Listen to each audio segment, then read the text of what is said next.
A'udzubillahi minasyaitonirrajim. Bismillahirrahmanirrahim. Assalamualaikum warahmatullahi wabarakatuh. Bismillahirrahmanirrahim. Wassalatu wassalamu ala Rasulillah wa ala alihi wa sahbihi wa mawalah. Asyhadu an la ilaha illallah wa asyhadu anna Muhammadan abduhu wa rasuluh. Tuan-tuan, puan-puan, sidang penonton yang dirahmati Allah.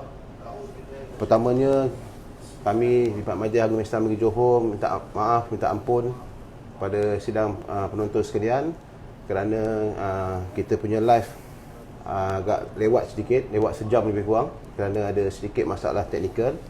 Kami minta maaf dan insya-Allah walaupun bagaimanapun masalah telah selesai dan insya-Allah kita akan sambungkan live kita pada petang yang bahagia ini. Dalam program End Year of Zakat, Majlis Agama Islam Negeri Johor bermula pada 1 Disember sehingga 31 Disember. Banyak program yang telah kita rangkakan dan sampai pada petang ini untuk bual bicara zakat kita yang bertajuk mencari keberkatan zakat ada jawapannya. Jadi bagi mengupas tajuk ini dengan lebih mendalam dan lebih panjang lagi, bersama kita seorang individu yang tidak asing lagi di negeri Johor ini, saya bersamahah Tuan Haji Ahmad Faisal bin Muhammad, Timbalan Mufti Negeri Johor. Assalamualaikum tuan. Assalamualaikum. Sihat tuan Alhamdulillah, syukur. Alhamdulillah, baik. Jadi tuan, pada petang ini kita akan bicarakan tentang mencari keberkatan. Kita sebagai seorang Muslim, orang Islam, pastinya kita perlukan keberkatan dalam hidup kita. Dan apa yang saya dapat dalam seharian kita tuan, doa-doa kita pun banyak kita minta keberkatan. Bagi contoh, kita doa makan kita, dalam sembahyang subuh kita baca doa kunut, ada sebut tentang keberkatan. Kalau orang sahabat-sahabat kita kahwin, kita berdoakan dia barakallahu lakumah, semoga Allah berkati kamu berdua. Jadi sudah pastinya keberkatan ni satu perkara yang penting, terutama di kita sebagai masyarakat Islam. Soal berkat ni tuan, bagaimana tuan boleh kaitkan keberkatan dalam konteks kita di Majlis Agama Islam ni berzakat? Bagaimana berkat itu dapat dikaitkan dengan zakat? Silakan tuan. Assalamualaikum warahmatullahi wabarakatuh. Bismillahirrahmanirrahim. Alhamdulillahirabbil alamin. Wassalatu wassalamu ala asyrafil anbiya'i wal mursalin wa ala alihi wa sahbihi ajma'in.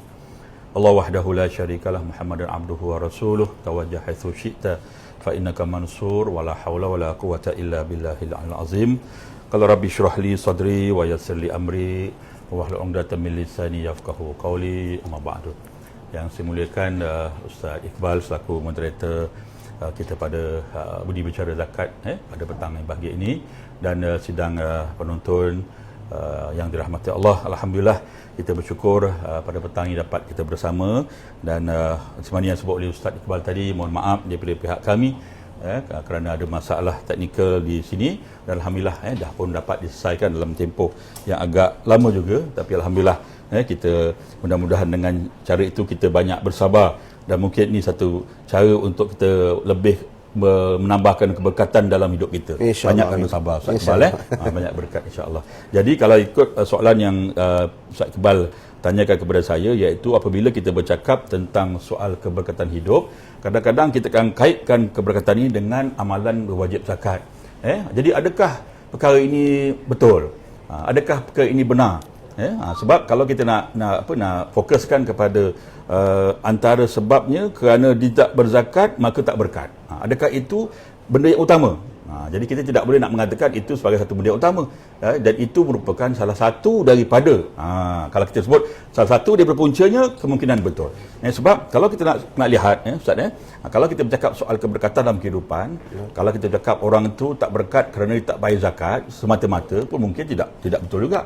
Mungkin tidak berkatnya kerana apa? Kerana mungkin dia ni ada melakukan benda yang tidak maksudnya dilarang oleh Allah Ta'ala, jadi mungkin hidup tak berkat, mungkin juga tidak ada kaitan dengan zakat, mungkin dia bayar zakat tapi katalah dia buat maksiat contohnya. Jadi di situ nampak kat situ maknanya kaitan dengan zakat tu tidak ada. Jadi yang ini saya pada ini pandangan saya lah dari segi apa yang saya lihat. Sebenarnya kalau orang yang tidak membayar zakat ini, kita nampak memang sikit sebanyak mempengaruhi keberkatan dalam hidup dia. Apatah lagi kalau dia ini terlibat secara langsung dalam mencari rezeki tetapi rezekinya itu haram. Lagilah tak berkat. Tak? Lagilah. Sebab Nabi sebut, kullu lahmin nabata min haram fa naru aula bihi. Setiap daging yang tumbuh daripada benda yang haram itu, maka api neraka lah yang lebih utama bagi dia. Ini satu bab lah. Jadi hari ini, pada petang ni, saya cuba untuk memberikan sedikit kupasan bagaimana kita nak tahu bahawa rezeki yang kita dapat setiap hari ni, kita rasakan itu berkat. Macam mana cara Ustaz?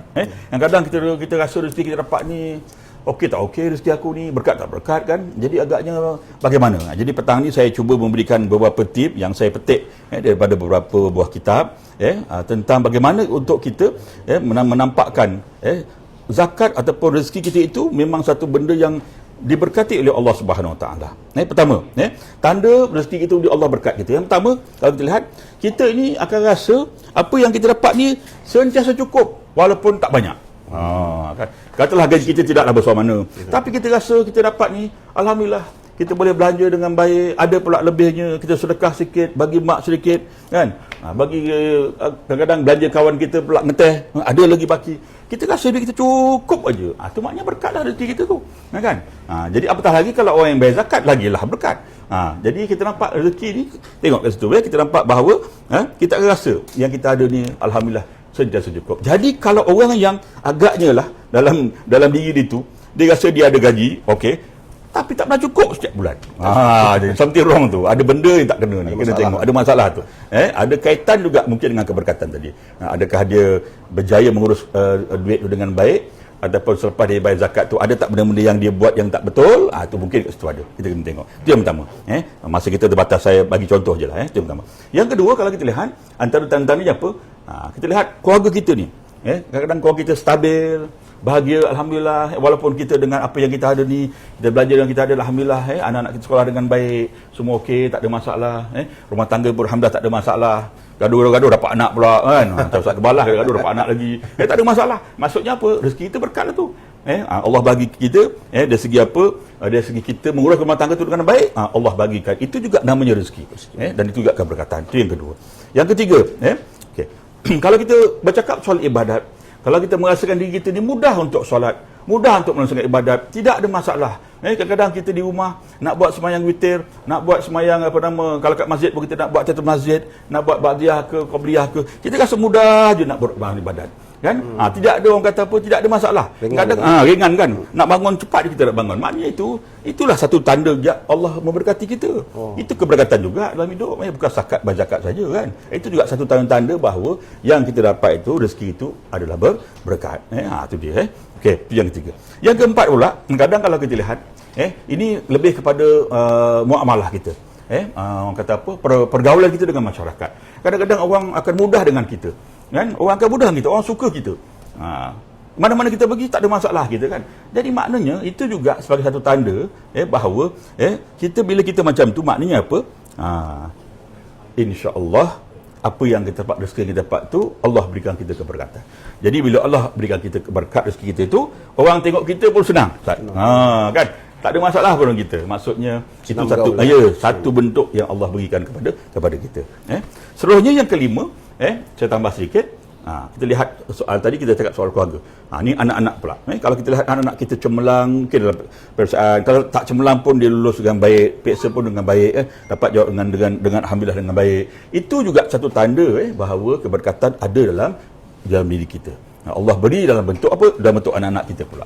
Sebab kita kalau soal berkat ni, jangan ditumpukan kepada rezeki saja, rezeki duit tidak. Pasal banyak benda yang sebut berkat ni, banyak sebenarnya Allah lorongkan kepada benda-benda yang lain, termasuk anak-anak kita. Anak kita cemerlang, dapat masuk universiti ke kan, PMA dapat sekian, SPM dapat sekian kan. Okey. Dan seterusnya, tuan-tuan, kalau kita lihat yang perkara yang keenam, apa tanda-tandanya juga? Kadang-kadang bila kita duduk kat rumah, kita berjiran, orang senang dengan kita. Orang selalu pergi rumah kita. Dia selalu berkunjung kita, bertanya khabar. Dia senang dengan kita kan, macam kita kat masjid, jemaah masjid pun suka dengan kita, tanya khabar kita, dekat dengan kita. Jadi maknanya apa? Maksudnya kita ni seolah-olah sebagai orang yang membawa rezeki, orang yang membuka pintu keberkatan, Allah berikan kepada kita, orang senang dengan kita. Dan yang terakhir, kalau kita lihat antara tanda-tandanya ini, doa kita senang dimakbulkan oleh Allah Ta'ala. Ini penting.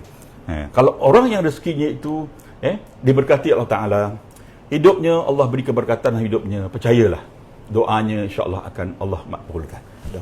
Kita kalau doa kita Allah makbulkan tu maknanya apa? Berkatlah hidup kita. Rezeki yang kita ada tu Allah beri keberkatan. Apatah lagi kalau kita orang yang berzakat. Tadi yang saya sebut ni, ini kalau saya sebut ni, kalau orang yang berzakat tak ada masalah. Orang yang tak berzakat mungkin cara-cara dia dapat bentuk keberkatan. Tetapi jangan lupa orang akan selalu kaitkan. Memang awak akan selalu kaitkan. Engkau ni mesti tak berzakat. Kan? Kalau tengok dia ada masalah, engkau ni zakat kau macam mana? Contoh orang berniaga tetapi muflis kan. Orang berniaga bankrupt contohnya, ataupun dia makan asyik rugi je. Kita biasa akan tanya, akan kaitkan dia kan tentang zakat. Betul juga walaupun itu satu benda yang kita biasa beranggapan, dan saya ingat itu tidak salah sebenarnya. Apapun kita kembalilah kepada orang kata apa, bagaimana dia komitmen dia tentang berzakat. Ya, kita kena ingatkan masyarakat kita tentang berzakat tuan, walaupun sedikit. Kadang-kadang kita merasakan orang kita ni umumnya, kalau kita ni dah bayar fitrah, kita dah rasa tak ada apa kan, tak ada benda lah, selesai dah zakat aku. Tidak begitu kena tengok betul-betul zakat ni bukan satu perkara yang hanya kepada zakat fitrah saja.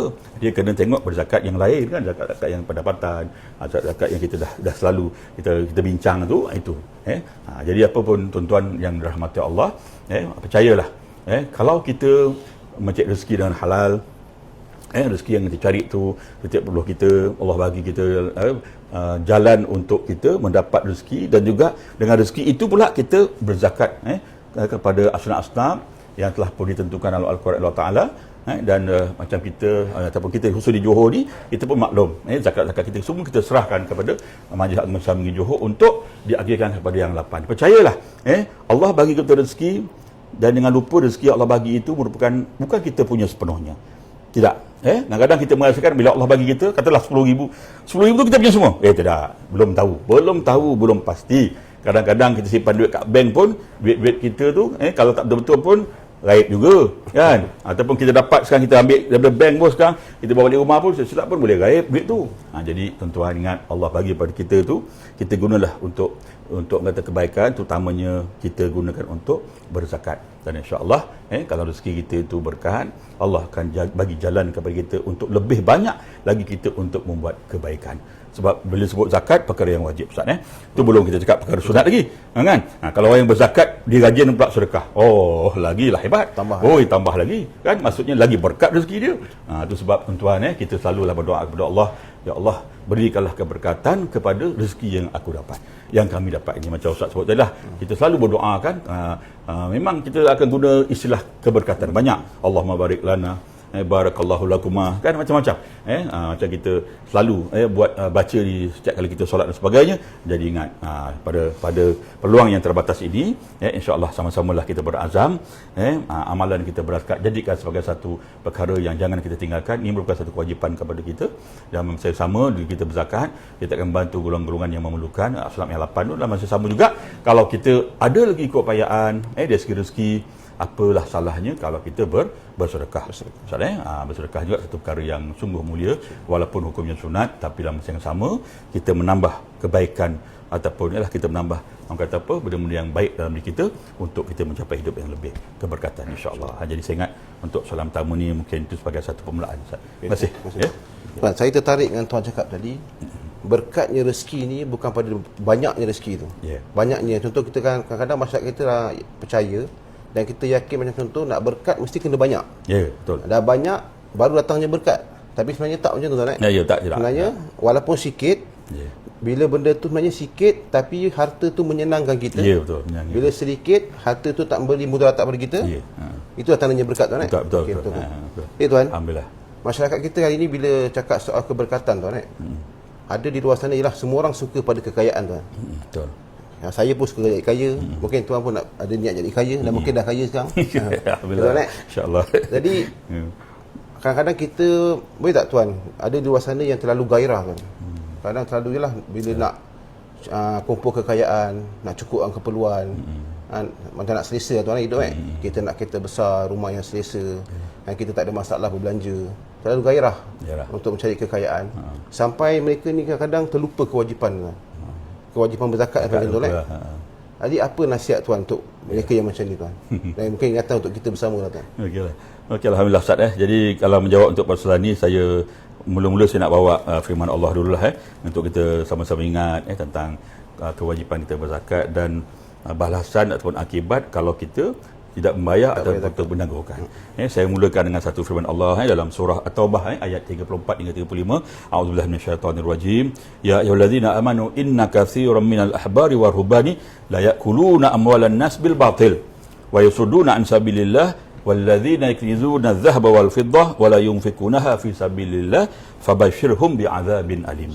Yauma yuhma 'alaiha fi nari jahannam fatukwa biha jibahuhum wa junubuhum wa zuhuruhum hadza ma kanastum li anfusikum fadzuku ma kuntum taknizun. Ini satu, orang kata apa, dua ayat Al-Quran yang Allah menjelaskan kepada kita bagi azab bagi mereka yang tidak membayar zakat. Terjemahannya, wahai orang yang beriman, sesungguhnya sebagian besar daripada orang-orang Yahudi dan rahib-rahib Nasrani, mereka benar-benar memakan harta orang dengan jalan yang batil, dan mereka menghalang manusia dari jalan Allah. Dan orang-orang yang menyimpan emas dan perak dan tidak menafkahkannya pada jalan Allah. Dia ada emas, ada perak, tapi tidak menunaikan zakatnya. Apa kata Allah? Maka beritahukanlah kepada mereka bahawa mereka akan mendapat siksa yang pedih. Fabashshirhum bi'adzabin alim. Beritahulah mereka bahawa mereka ni akan mendapat siksa yang pedih, dan pada hari itu dipanaskan emas perak itu dalam neraka jahanam, lalu dibakar dengannya dahi, lambung dan punggung mereka. Tengok tuan-tuan, emas yang disimpan, perak simpan pada hari tersebut dibakar, lalu dengan dahi dia, lambung dia, punggung, lalu dikatakan kepada mereka, inilah harta benda kalian yang kalian simpan untuk diri kalian sendiri, maka rasakanlah sekarang akibat daripada apa yang kalian simpan itu. Ini dalam surah At-Taubah ayat ke-4 dan ke-5. Kita nampak jelas di sini bahawa apa, Allah menunjukkan kepada kita mereka yang begini, yang tidak membayar zakat ataupun melambatkan ke apa sebagainya, sebenarnya mereka juga esok akan mendapat azab esok di hari akhirat kelak. Kita pun sudah maklum tuan-tuan. Saya ingat kalau kita bercakap soal ni pun, saya ingat kita semua tahu sebenarnya. Sebab apa? Ini benda yang wajib. Macam kita tak semayang, kita tahulah. Macam kita tak puasa, kita tahu kita pun berdosa. Sama juga macam zakat. Kita pun tahu sebenarnya Allah dah tentukan. Kalau kita tidak, orang kata tidak melaksanakannya, ataupun kita sengaja melambatkan, ataupun kita memang tak nak keluarkan zakat, maka itu kita akan tunggulah hasab di akhirat. Mungkin di dunia pun mungkin kita boleh nampak Ustaz, dia punya balasan mungkin. Mungkin tak nampak sekarang kan, mungkin 5 tahun lagi. Mungkin kita nampak tiba-tiba hidup dia jadi miskin ke, ataupun dia katalah anak dia meninggal ke, aksiden ke. Ini semua mungkin ada kaitan kalau kita jenis orang-orang yang sengaja melambat-lambatkan zakat. Tuan-tuan dan puan-puan rahmati Allah, dalam surah Ar-Rum, saya bawa satu lagi, di mana Allah menyebutkan, wa ma ataitum min riban liyarbu fi amwalin nas fala yarbu indallah wa ma utitum min zakatin turiduna wajhallah fa ulaika humul mudhifun. Allah sebut dalam Quran, bila kita bercakap soal zakat ni, kita kena lunaskan zakat. Sebab bila kita lunaskan zakat, Allah akan melapangkan rezeki pada muzaki, pada pembayar zakat. Sebab apa? Bila kita bercakap soal kita melengah-lengahkan bayar zakat ni, pertama, bila kita kita hendakkan orang itu berzakat, maka kita nak harta itu, harta yang kita zakat itu, harta yang memang ada keberkatan di sisi Allah Subhanahu Wa Taala. Dia akan mendatangkan keberkatan bagi hidup kita, dia akan mendatangkan ketenangan kepada hidup kita. Dan dalam yang kedua, dalam Quran pun Allah menjanjikan bahawa orang-orang yang bayar zakat ini, di samping dia dapat pahala juga, dia tidak akan merasa risau, tidak akan merasa bimbang tentang masa hadapan dia. Sebab dia dah bayar benda yang dah diwajibkan pada dia dah bayar dah. Alhamdulillah, walaupun sedikit. Sebab itulah tuan-tuan, bab zakat ni jangan kita lupa tanggungjawab kita. Sebab tu kita kena selalulah merujuk kepada Majlis Agama Islam di Johor, di mana-manalah, di kaunter-kaunter ataupun di mana-mana, untuk tuan-tuan dapatkan bagaimana perkiraan zakat yang sepatutnya kita bayar. Mungkin kita rasa kita dah bayar, tetapi kita nampak hidup kita macam tak anulah Ustaz, tak sempurna lah Ustaz. Mungkin tak cukup. Ada je, mungkin tak cukup bayar, mungkin. Kiraan tak cukup kan. Kita kira dulu 10 tahun, kita dah lama tak kira. Jadi patut kita bayar katalah sebulan 200, ini kita bayar sebulan 100, jadi dah hutang 100 kat situ kan, kita tak tahu. Kalau kita jahil tak apa, tapi kalau kita ada ilmu, kita terutama macam kita yang bekerja, kalau yang bekerja ni mudahlah kita turut buat potongan. Yang awam biasa pun samalah, kita boleh pergi kaunter semak. Jadi kalau kita dah semak dan kita wajib mengeluarkan zakat, maka tuan-tuan jangan kita berlengah. Jangan kita berlengah, sebab dalam Islam pun kalau kita berlengah benda-benda yang wajib ni, kalau kita tak dapat nak laksanakan, satu masalah kepada kita. Kemudian saya nak sebut juga di sini, kita dianggap juga berhutang dengan Allah ni sebenarnya, Ustaz. Berhutang Berhutang dengan Allah. Bayar tu. Sebab ini hutang kita. Lah benda kita patut zakat, tak bayar, kita kena anggap berhutang. Jadi orang yang tidak membayar zakat lagi, walaupun dah cukup syaratnya, dia dianggap berhutang dengan Allah Ta'ala.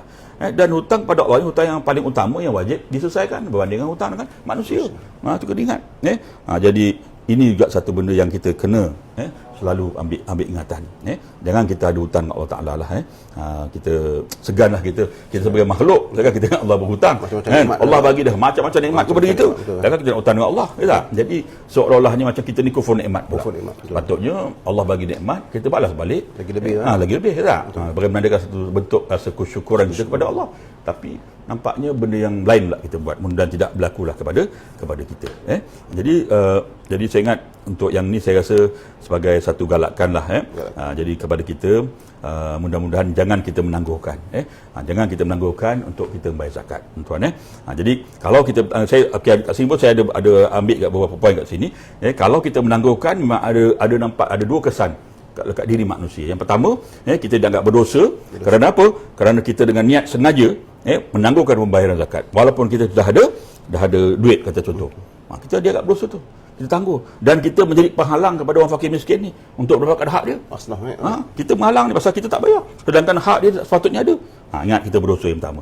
Kita menangguh. Yang kedua, hak ganti rugi orang-orang fakir miskin ni terhadap harta yang wajib zakat. Walaupun semua hartanya musnah. Ini sebabkan dia sengaja menangguhkannya tanpa alasan. Dan dia terpaksa menanggung risiko ke atas kelalaiannya demi menjaga kepentingan orang yang berhak. Sebab tu kita kena ingat. Sebab harta yang kita ada itu sebenarnya ada haknya kepada orang lain. Itu yang kalau kita ada fikiran begitu tak apa. Tapi oleh kerana kita ni tamak agaknya, kita takut kita ni miskin, takut harta kita makin berkurang. Dulu masa kita zakat 1,000 kita senyum aja kan. Dah naik 10,000 kita fikir banyak pula 10,000 ni. Dah naik 50,000 kita dah mula dah naik 100,000, alamak. Sayang tu sayang pula nak zakat. Akhirnya kita selindung pula. Kita bagi sikit, tak betul tu. Jadi sebenarnya jangan kita menipu lah. Allah tahu semuanya. Itu je sebenarnya. Kita nak tipu nak ke mana kita nak lari, Ustaz? Nak tipu Allah ke mana? Allah tahu kita banyak mana harta kita yang kita ada. Allah tahu banyak mana yang zakat patut kita laksanakan. Tapi kalau kita sendiri menipu, maknanya apa? Kita menipu Allah SWT. Mudah-mudahanlah pada petang bahagian ini saya mengajak diri saya dan pada diri tuan-tuan dan puan, jangan kita menjadi golongan yang Allah benci.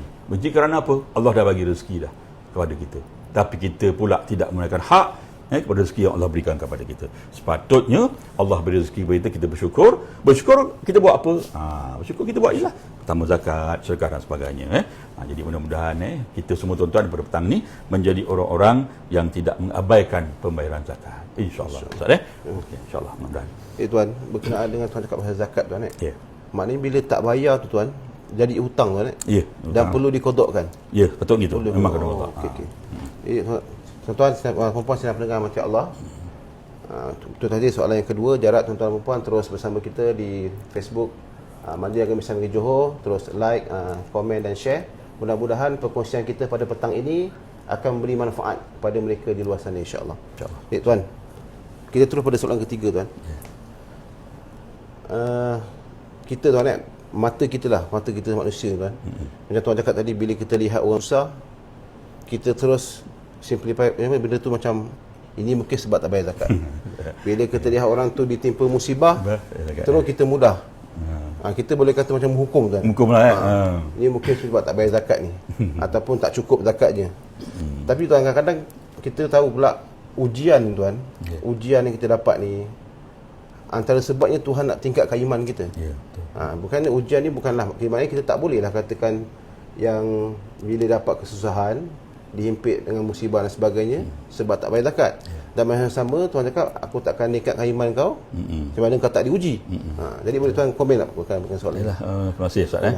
Jadi kalau kita lihat apa yang disebut oleh Ustaz tadi tu, kadang kita mudah membuat satu andaian kalau orang tu miskin, orang tu susah, ini mungkin tak ada keberkatan dalam hidup dia ataupun tak bayar zakat. Macam saya kata tadi lah, tidak semestinya begitu. Allah dah tentukan keadaannya begitu. Kalau kita lihat dalam dunia ni ataupun dalam perkara yang berkaitan ini, dia ada dua perkara, satu yang dipanggil sunnatullah, sunnatullah, dan yang kedua dipanggil qudratullah. Sunnatullah ni maksudnya apa? Kadar-kadar Allah ataupun ketentuan daripada Allah dengan sebab musabab. Contohnya kita buat baik, dapat benda baiklah. Itu qudratullah, itu adalah sunnatullah. Tak? Kita buat jahat, ialah mungkin kita akan dibelah kejahatan. Kita makan ikan masin, rasa masin lah kan. Itu satu sunnatullah lah kan. Kita makan coklat manis lah, sunnatullah. Kita potong pisau dekat tangan kita, rasa sakit, itu memang sunnatullah. Dan kalau qudratullah ni dia berbeza kan. Qudratullah ni kuasa mutlak daripada Allah Subhanahu taala, tanpa sebab ataupun yang bertentangan dengan sunnatullah. Contohnya kalau Allah jadikan matahari ataupun Allah jadikan api yang tidak membakar kepada Nabi Allah Ibrahim. Ini kita bagi qudratullah, tak? Ataupun Allah jadikan ikan nun yang tak boleh bunuh Nabi Allah Yunus AS. Allah jadikan pisau yang motong leher Nabi Allah Ismail pun tidak membunuh sebagai ini. Semua kita sebut qudratullah. Jadi ada dua perkara ni yang kita nampak dan kita lihat. Kadar-kadar Allah ni merupakan satu ketentuan daripada Allah Subhanahu Wa Taala. Cuma kita sebagai manusia ni kita kena berusaha dan berdoa. Mungkin di peringkat di peringkat yang kita lihat tadi, orang ni telah pun di satu ketentuan yang Allah telah berikan. Mereka ni memang susah agaknya. Tapi pada masa yang sama, mereka jangan lupa bahawa mereka juga perlu berusaha. Perlu berusaha berikhtiar dengan apa yang mereka ada. Kita boleh berdoa. Kalau kita yang bekerja, mungkin kita kena rajin lagi bekerja agaknya. Gandakan lagi kan. Kalau ada bantuan-bantuan yang boleh diberikan kepada mereka, kita anggap itu sebagai satu perkara yang boleh sebagai satu bentuk menampal apa yang mereka buat. Sebab kita tidak adil juga kalau kita nak terus menghukum mereka begitu. tak boleh. Pada saya tidak sepatutnya lah kita cakap begitu kan, sebab itu merupakan dah satu ketentuan yang Allah berikan kepada mereka. Cuma mereka kena pertama kena menerima itu sebagai satu perkara yang sebagai satu qadar daripada Allah SWT, dan pada masa sama saya katakan tadi mereka juga perlu berusaha. Kalau kita lihat sebenarnya Ustaz, tidak semestinya orang yang dia ni miskin dia tidak boleh berjaya. Boleh, dia boleh berjaya. Kadang-kadang kalau kita tengok anak-anak, kalau kita tengoklah, saya tertarik kalau kita imbas kembali beberapa anugerah-anugerah yang pernah berjata agama dulu terlibat. Contoh macam keluarga Misali peringkat negeri Johor. Dulu pernah saya lihat beberapa peristiwa atau contoh-contoh daripada keluarga yang susah, tuan-tuan, susah. Ialah miskin, anak yang ramai, tetapi alhamdulillah bila kita lihat dalam suasana dikumpulkan tu, katalah contoh anaknya ada 8 ke, ada 10 ke, semuanya masuk universiti. Ustaz, bayangkanlah bagaimana dulu orang tua kita yang lahir tahun 40-an, 30-an boleh mendidik anak-anak mereka sampai semua masuk universiti. Menjadi. Walaupun mereka tu miskin, mereka dah ditakdirkan Allah tu sebagai miskin, tapi mereka bukan miskin yang lain. Miskin kita nampak itu, tapi akhlaknya tidak miskin. Rezekinya pun tidak miskin, Allah bagi sikit-sikit, walaupun dia nampaknya rezeki itu sakat, tapi Allah bagi kan. Sebab tu pada saya sebenarnya bila kita cakap soal ini, memanglah itu satu ketentuan kepada kita, tapi pada masa yang sama jangan lupa kita kena banyak berusaha. Sebab kita pun jenis orang-orang yang boleh berjaya kalau kita jadikan itu sebagai satu kita punya cabaran kepada kita. Jangan sekali kita merasa lemah dengan perkara ini. Sebab bila kita lihat soal perkara yang bila cakap soal maut, soal rezeki dan soal jodoh ni, semua ni satu ketentuan daripada Allah SWT. Macam kita bercakap soal maut, kita pun tak tahu bila kita mati. Tapi adakah kerana itu kita tak nak buat persediaan untuk mati? Betul. Kita kena buat persediaan. Kita tahu kita akan mati, kan? Jadi sama juga macam rezeki. Rezeki yang kita dapat ni, yang Allah berikan kita, adakah kita yakin kita boleh dapat? Belum tahu lagi. Sebab tu kita kena rajin berusaha, rajin berdoa pada Allah. Rajin berdoa dan berikhtiar kepada Allah Ta'ala supaya Allah berikan banyak rezeki kepada kita. Antara amalan-amalan orang tutur kita, biasalah kalau soal rezeki ni selalu orang cakap sembahyang duha, jangan tinggalkan duha walau apa cara sekalipun, katakan walaupun 2 rakaat. Kan kalau orang Syiah dia anggap duha ni sebagai satu benda yang pada dia tidak wajib. Bahkan dia kata berdosa pula buat duha. Kita tidak. Kita kena banyakkan doa kita kan, sebab kita yakin rezeki ni Allah bagi kepada kita. Kalau kawan-kawan yang di luar sana yang dulu kan ada apa nama satu ayat yang famous dengan dipanggil ayat 1000 dinar tu kan. Tu kan. Tu ramai kawan-kawan kita tanya kan tentang ayat 1000 dinar ni. Siap hafal lagi pun ada. Untuk kata ayat untuk meluahkan rezeki sebagainya kan. Ayat nak kaya. Ayat nak kaya. Memanglah betul ayat tu ada. Tapi macam sama kita kena berusaha. Hanya kerana semata-mata kita baca ayat tu nak kaya memang tak adalah kan. Kita kena usahalah. Sebab ini semua datang daripada Allah Ta'ala. Rezeki ni semua Allah tentukan kepada kita. Dan rezeki kita pun, macam saya katakan tadi, rezeki kita ni, kalau Allah kita ada 1000, tidak bermakna rezeki kita 1000. Mungkin 1000 tu rezeki kita cuma 800 saja. 200 tu kepada yang lain. Sebab itulah tuan-tuan dalam soal ni, kita jangan mengaitkan sangatlah dengan perkara ini dengan bentuk keberkatan. Mungkin ada perkara yang lain. Tetapi pun ada jugalah kes-kes ni kalau kita lihat pun ada kadang-kadang ada kes yang begitu, memang ada kaitannya pula. Mungkin ada sejarah-sejarah itu dahulu. Mungkin contohnya dia pernah menjadi seorang peniaga, akhirnya dia ni katalah kecundang akibat dia tidak membayar zakat contohnya, dan lepas tu dia bertobat, berubah dan sebagainya, jadi orang yang lepas tu orang bayar zakat pula mungkin. Jadi itu mungkin jugalah ada kes-kes yang begitu. Cuma yang pada apa yang disoal pada ustaz ni, maksudnya kita sama-samalah ambil ingatan di sini bahawa semua perkara ini adalah merupakan satu bentuk takdir yang Allah dah tentukan kepada kita, kepada Allah, dan mudah-mudahan kita bersedia untuk menerima takdir Allah ini, terutama mereka yang ditimpa kesusahan, dan yakinlah bahawa sebenarnya walaupun kita susah, tetapi sebenarnya ada orang yang lebih susah daripada kita. Dan insya-Allah kalau orang-orang yang susah ini, kalau dia menepati kata apa takrifan asnaf yang 8, maka saya rasa insya-Allah majlis agama akan tetap membantu dan memelihara segala kebajikan para asnaf-asnaf kita inilah. Dan tuan-tuan yang di luar sana juga jangan malu, jangan segan.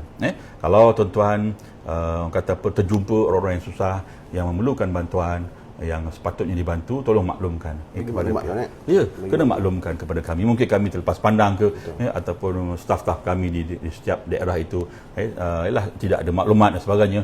Kita sama-samalah bab-bab ini, bab agama ni sama-sama kita membantu dan memberikan maklumat, dan suruh insya-Allah kalau mengikut apa yang telah pun ditentukan oleh Al-Quran dan Hadis, kalau ia bertepatan dengan takrifan asnaf, insya-Allah pihak majlis agama akan uruskan dari segi keperluan-keperluan mereka. Jadi sama-samalah kita berdoa mudah-mudahan kita menjadi orang-orang yang pertama, orang yang membayar zakat. Yang kedua, kalau kita tak cukup pun tak apalah, sekurang-kurangnya kita bayar zakat fitrah kan. Kalau kita tak cukup tentang zakat harta lah. Yang kedua, kita bersyukur segala nikmat yang Allah berikan kepada kita. Rasa kita ataupun bagaimana nak tunjukkan rasa syukur kita kepada Allah, antaranya kita berzakatlah. Dan antara lain rasa nak tunjukkan syukur, kita banyakkan bersedekah. Tuan-tuan, ni satu tip yang paling baik adalah bersedekah. Nabi pun ingatkan kepada kita, rajin kenalah kita banyak bersedekah. Ini penting. Tajuk sedekah ni kalau tajuk yang lain tak boleh campur ni. Banyak kalau cakap sedekah.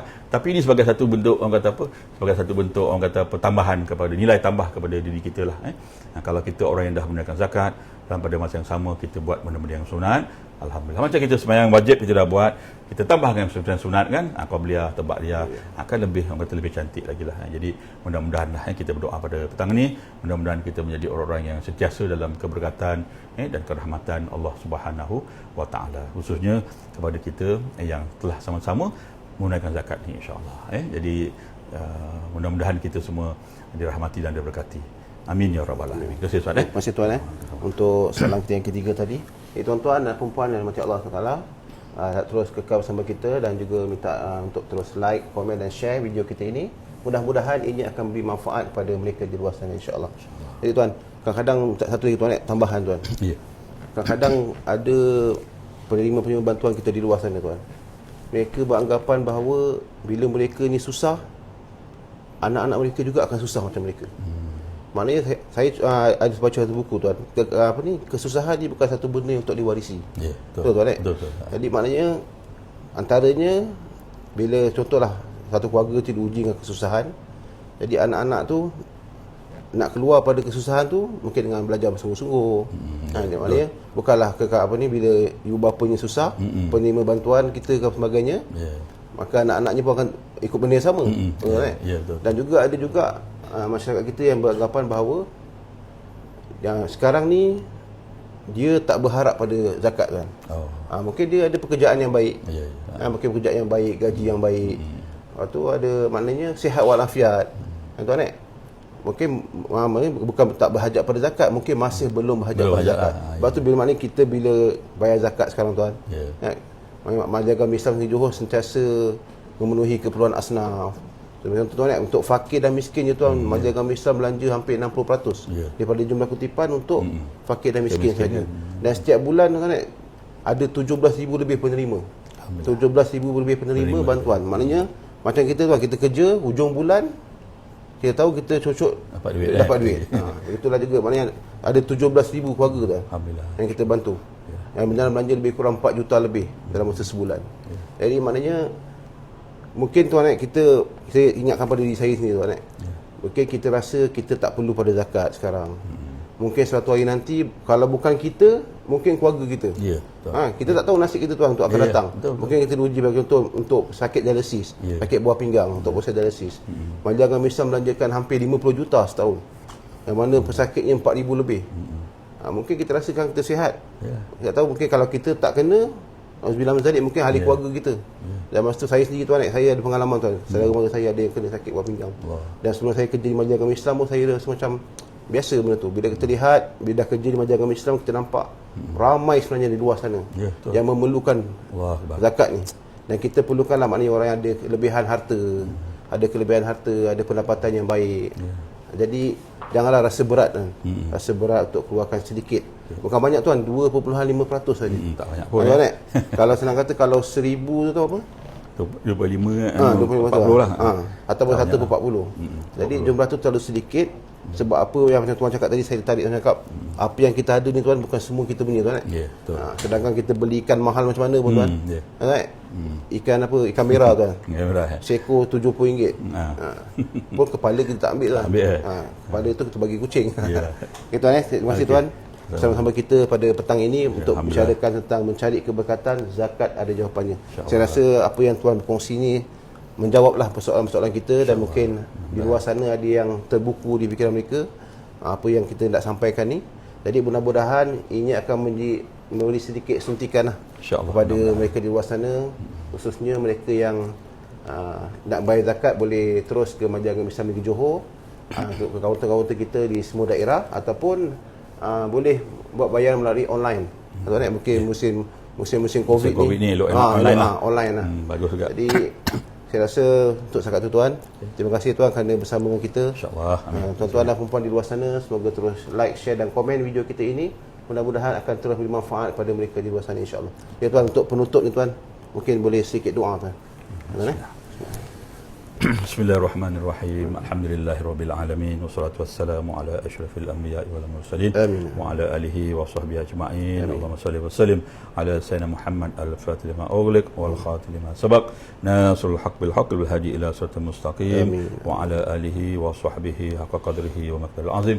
Allahumma ighfir lana dhunubana wal walidina warhamhum kama rabbana sara jami'al muslimina wal muslimat wal mu'minina wal mu'minat al ahya'i min amwat. Allahumma inna nas'aluka al-'afwa wal 'afiyah wal mu'afata daimah fid din wad dunya wal akhirah. Allahumma inna nas'aluka salamatan fid din wa 'afiyatan fil jasad wa ziyaratan fil 'ilmi wa barakatan fil rizq wa tawakkalul wal maut rahmatan indal maut ma'firatan ba'dal maut. Allahumma hawwin 'alaina fi sakaratil maut wan najati wa fil hisab. Rabbana hab lana min azwajina wa dhurriyyatina qurrata a'yun waj'alna lil muttaqina imama.